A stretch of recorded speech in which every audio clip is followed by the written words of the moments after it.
Hi friends, அன்புங்கிறது அது நிறைய விஷயங்களை பண்ணக்கூடிய ஒரு விஷயமாக இருக்கும். அன்பு பொறுமையாக இருக்கும், அன்பு சாதிக்கும், அன்பு மற்றவங்களை பொறுத்து கொள்ளும், அன்பு விட்டு கொடுக்கும். அப்படி நிறைய சொல்லலாம் அன்பு பற்றி. நம்மள்கிட்ட யார் உண்மையாக அன்பாக இருக்கிறது அப்படின்னு நம்ம பார்த்தோன்னா, யார் நம்மளை கடிந்து கொள்கிறாங்களோ, யார் நம்மளை கஷ்டமாக திட்டுறாங்களோ, அது அப்பாவாக இருக்கட்டும், அம்மாவாக இருக்கட்டும், சிஸ்டர்ஸாக இருக்கட்டும், இல்லை நல்ல ஃப்ரெண்டாக இருக்கட்டும், யார் நம்மளை நீ செய்கிற தப்புன்னு சுட்டி காட்டுறாங்களோ, தவறான ஒரு விஷயம் செய்யும்போது நீ இந்த பாதையில் போகிற தவறு, நீ தப்பாக பண்ணுற அப்படின்னு சொல்லிட்டு நம்மளை கண்டிக்கிறாங்களோ, உண்மையான அன்பு அவங்கள்ட்ட இருக்கும், கண்டிப்பாக இருக்கும். ஏன்னா அவங்க என்ன நினைக்கிறாங்கன்னா, நம்ம பிள்ளை அவள் எங்கேயும் வழி தவறி போயிடக்கூடாது, நம்ம தங்கச்சி நம்ம அக்கா வழி தவறி போயிடக்கூடாது அப்படின்னு சொல்லிட்டு அவங்க ஒரு அன்புனால தான் அவங்க கண்டிப்பாங்க. சில ஆட்கள் பேசுகிற விதங்கள் நம்மளை மட்டம் தட்டுற மாதிரி இருக்கும்.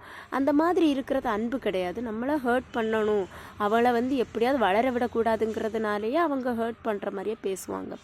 அந்த அன்புக்கும் இந்த அன்புக்கும் எல்லாம் டிஃப்ரென்ஸ் இருக்குது. அதனால் அந்த அன்பை நீங்கள் டிஃப்ரென்ஷியேட் பண்ணி பார்த்து பழகணும். எல்லாரையும் நான் நேசிக்கிறேன், எல்லாரையும் நான் பண்ணுறேன்னு சொல்லிட்டு ஒரு டைமில் நானும் இருந்தேன். அப்புறம் நம்ம போக வேண்டிய அவசியம் இல்லை. நம்மளை விட்டு கொடுத்து நிறைய விஷயங்களில் நம்ம விட்டு கொடுத்துருப்போம்.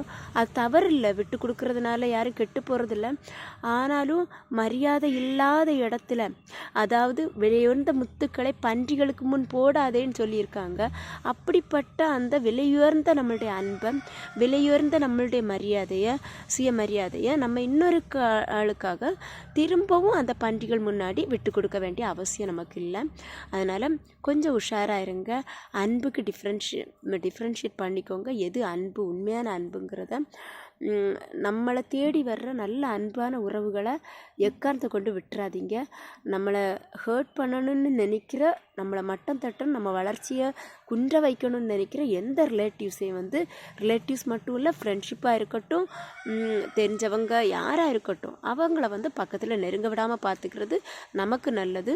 இன்னொன்று பாசிட்டிவ் எனர்ஜியோடு எப்பவும் இருக்கணும், சந்தோஷமாக இருக்கணும். எதை நினச்சும் கவலைப்படக்கூடாது. கவலைப்படுறதுனால எதையும் கூட்ட முடியாது, குறைக்கவும் முடியாது. எது நடக்கணுமோ அது நல்லதுக்காகவே நடக்கும். அதனால் don't feel bad. Okay, thanks for வாட்சிங்.